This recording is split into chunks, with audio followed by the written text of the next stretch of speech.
Bible, okay? But the point, you know what I wore out?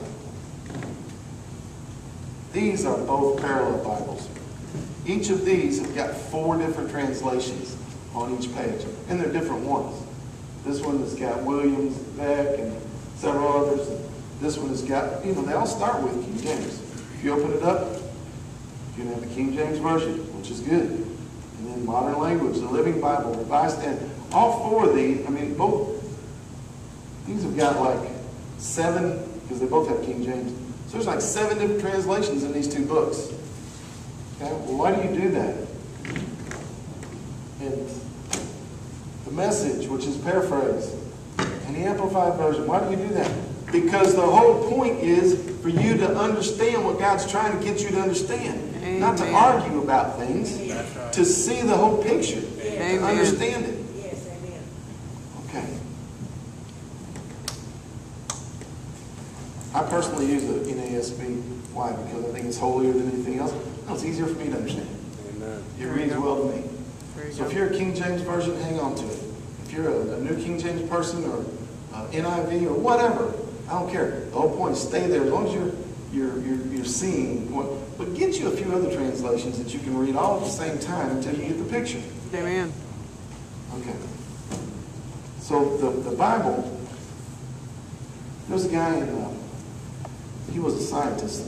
I'm not sure if he was a chemist or he was a scientist in New Zealand, and his name was Winky Pratt. Anybody ever heard of Winky besides me? Okay. Winky is as smart as they come. And he developed this, he did this computer analysis, and he found out something about those 66 books in their original language. Those 66 books in Hebrew, Aramaic, and Greek. Lord, help me explain this. They have if you can translate each letter and each marking into a number code, assign a number to it, they come out impossibly accurate.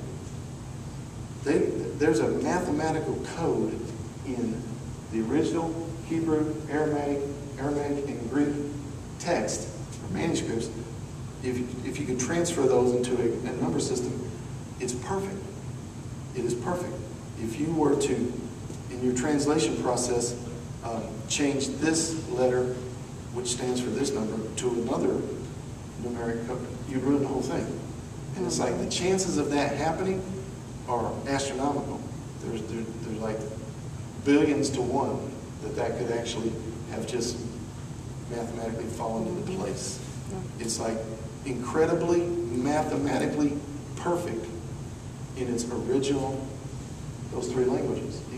If you were to be able to read mathematical code, it's perfect. Does that make sense to anybody? Mm-hmm. This guy who's really, really smart scientist has figured out that these books have just an unbelievable, almost impossible mathematical excellence. That no one could have written it that way. No one could have made it fall into place like that. Something is very, very different about those 66 books. Something is very unique about them. Okay.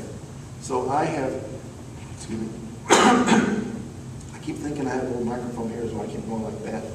It ain't there no more. So, anyway.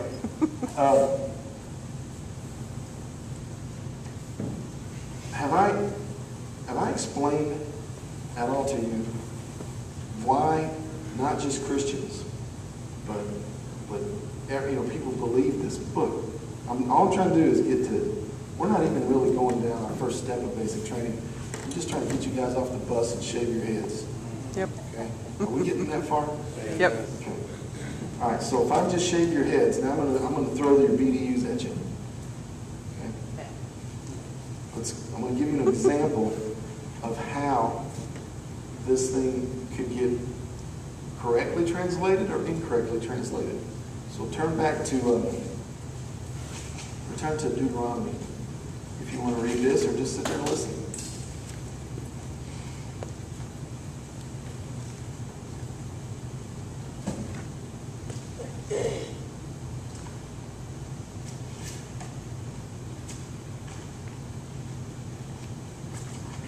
Deuteronomy chapter 28.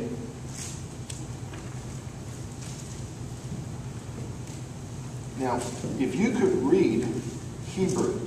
If you had a Hebrew Bible in front of you and you could read and understand Hebrew, you would see something that most people like us who have to go through a translation don't see.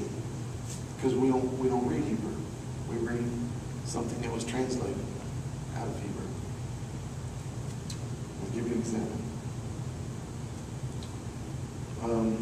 I'm just gonna read down through chapter 28. And all these blessings will come upon you and overtake you. Blessed shall you be in the city and in the country, and blessed the offspring of your body and the produce of your ground, the offspring of your beast, the increase of your herd, your flocks. Blessed will be your baskets, your kneading bowls. Blessed are you when you come in, and blessed are you when you go out. The Lord will cause all the enemies who are against you, even though they rise up against you, He'll cause them to be defeated before you. They'll come out against you one way, but they'll flee away from you 7 ways. And He goes through this whole thing. Blessing, blessing, blessing, that it'll come. Now listen. Drop down to verse 15. That it'll come about, if you won't obey, all these curses will come upon you and overtake you. Stop. If He says, listen, if you do this, blessing will come upon you, and if you don't, all these curses will come upon you.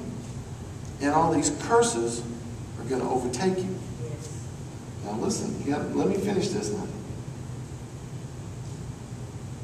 The curses that are going to overtake you are, you're going to be cursed in the city, cursed in the country, cursed your basket, cursed your kneading bowl, cursed your offspring of your body and the produce of your ground and your herds and your flocks, and all that stuff that just got blessed is going to be cursed. And listen, verse 20, this is where it starts to break down. The Lord shall send upon you curses, confusion. Verse 21, the Lord will make pestilence to come upon you. Verse 22, the Lord will smite you with consumption and fever and inflammation, fiery heat. And the Lord will make the rain of your land powder and dust. And the Lord will cause you to be defeated before your enemy. And the Lord will this and this and this and this. And it goes on and on. The Lord will smite you with madness and bewilderness and just all these things. Now, here's where, Lord, help me explain this. If you could read Hebrew, you would understand that there are verb tenses that are not included or used in our language. When it says the Lord will cause and the Lord will smite and the Lord will do all this, if you could read Hebrew, you would understand that the verb tense that's written in is God will allow. They're permissive tenses. They're permissive verb tenses. When it says in what's translated as God will smite you, that's the best they could come up with in English. But if you could read Hebrew, you would understand where it says the Lord God will smite you. That's all in a permissive verb tense, which actually means the Lord would allow you to be smitten. The Lord will allow all this stuff to happen to you. Does anybody even understand the words that are coming out of my mouth? Yep. When there are different verb tenses that were in the original text, in the original manuscripts, that they really didn't have any word-for-word ways of translating it into English. And so the best they could do is, yes, says the Lord will smite you. So, yeah, but what people aren't really going to get is the verb tense of that smite word in Hebrew is really the Lord will not, it's not that He's the cause of you being smitten, but He is allowing you. So it's a permissive. There's two verb tenses, causative and permissive. And all the things that were written in permissive tense were translated as causative. Does that make sense? Yeah. Amen. Okay. And so that's where